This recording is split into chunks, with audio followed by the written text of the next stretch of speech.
Hey guys, it's Jen from Balancing Beauty in Bedlam, beautyinbedlam.com, and you are in my kitchen right now getting ready with us to make some homemade French bread.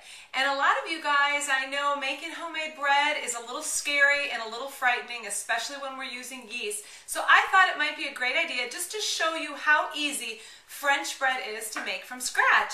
And I'm going to be doing it in my mixer, which makes it extra easy. The great thing about French bread is there are only 5 ingredients, and that's why I'm going to show this one to you.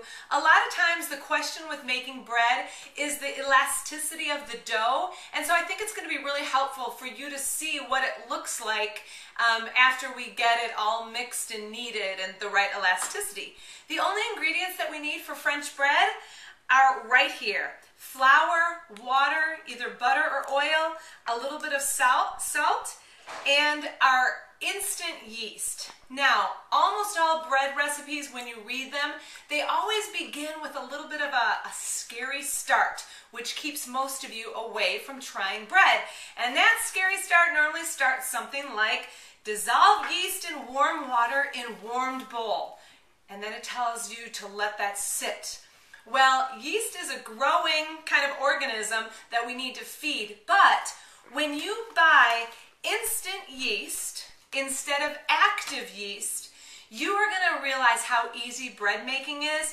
Instant yeast, you don't have to add it to the water first and let it foam and grow and all that kind of stuff. You can just add instant yeast right away to your flour. So you kind of eliminate that step.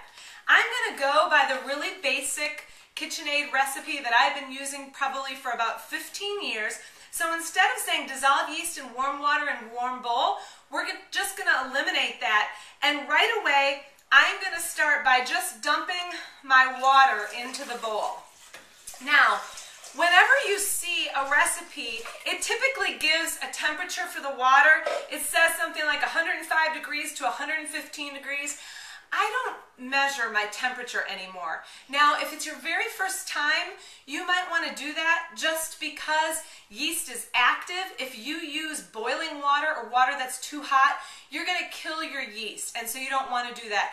I kind of try and think of a hot North Carolina summer day, which is about 100 degrees, and stick my finger in there and make sure it's warm enough to, and that typically does fine. So I've added the water. And then it says add salt and butter. Now, this is kind of a great part with bread, especially French bread, depending on what you're going to use. This is just your traditional salt, and I'm just going to be adding 1 tablespoon here. But a lot of times, I might add garlic salt, or I might add another kind of seasoning. I have been known to put in a little bit of basil crushed in there just for flavoring. So I'm adding my salt, and it calls for butter, but I typically like to use my olive oil in French bread just because it goes better with the meals I make. So, and I also buy it in bulk, which makes it a lot cheaper. So it calls for 1 tablespoon butter, melted butter, and I am just going to use my 1 tablespoon of oil right there. Okay, so I have mixed this in. The next step it calls for is just to start adding the flour. Now I do something a little crazy, and I grind my own grains. So I have fresh whole wheat flour that I will grind extra and stick it in the freezer. I typically do half whole wheat, half white. If you're starting off, that's what I recommend. And if you're looking for really nutritional bread, you can eventually go all the way to whole wheat if you'd like. Now, for those foodies, I really do love just all white bread, but I'm trying to go for a little bit of the nutritional aspect. Okay, all I've done in the last 30 seconds is I have dumped my 7 cups of flour in, and now what I need to do is turn it on so that we can determine if we need any more flour. Typically in a recipe, it's never the exact amount of flour that it calls for. So you always want to put less flour in and gradually add just a little bit more. If you put too much flour in, it's kind of like salt. You can never take it back out. And so you don't want to get it too dry. You want it still to be a tiny tad bit sticky. So I'm just going to look down in here and kind of assess it and then add a little bit more. And it definitely needs a little bit more. So Emma, We're going to stop it, let it up, and we put a little bit more in. Okay.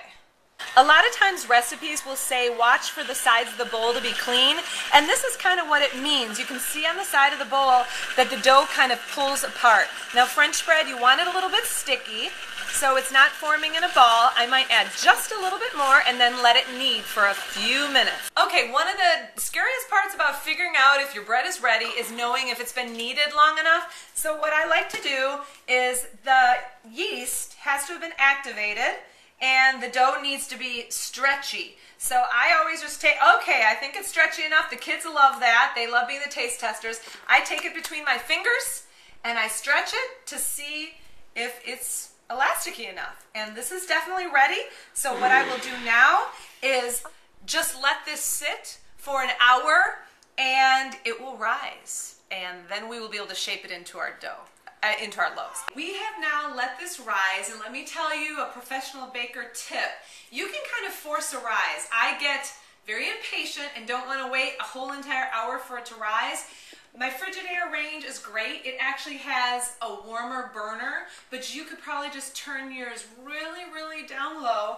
And so instead of an hour in a draft-free place, it took me about 20 minutes, and it's doubled in size. So if you want to zoom in on this, and then this is the fun part. Let your kids come in, punch it down, Ab, and punch it down. Look at how fun this is. You want to get this all the way down, and we're going to take it out. We're going to put it on the counter now and punch it all the way down so that we get all the air bubbles out. Okay, French bread is a little stickier than your traditional bread, so I've put a little bit of flour down on the counter, and I'm just getting to see how this dough and the yeast, and it smells so good. So we're taking it all down. We're taking it all out, scrape it, and now we're going to get some flour on our hands and we're going to push this down. And we want to make sure that any air bubbles are out of it. So in the rising process, there's been air bubbles, and we're going to stretch it out, and now we're going to divide it into half like this. One each is going to be a loaf. So we're going to flatten it out. We've kind of done it naturally into a rectangle shape, and we're going to start, and we're just going to fold this over. You can use something like this if you want to help it fold, but you're just going to want to be doing it so that all the air bubbles stay out into a French roll. Don't worry, it doesn't have to be beautiful. I am just all about getting it in the oven for my family, so I'm not really worrying about it being the most beautiful thing. The recipe calls for cornmeal. I just do it in flour. I don't even own any cornmeal. So look at how fast this was. Now I'm going to stick it on my tray, and I'm going to again let this double in size. The recipe says an hour. I'm going to do a shortcut, and I'm going to force the rise. This time I'm going to, if you have a warmer oven, which I do, I have like a warmer drawer with my Frigidaire range, I'm going to put it in there. Otherwise you can force a rise just really low on like 150 degrees, stick it in there, and that will help it. If you choose to do that, because I'm impatient, and I love that about bread. So here we go, we're going to stick it in the oven. The bread is doubled in size. I'm going to be putting it in the oven. The great thing about this oven, if you're in the market for one, is they come out with ovens now. If you bake in bulk, the convection option is awesome. I used to just be able to do one layer of baked goods.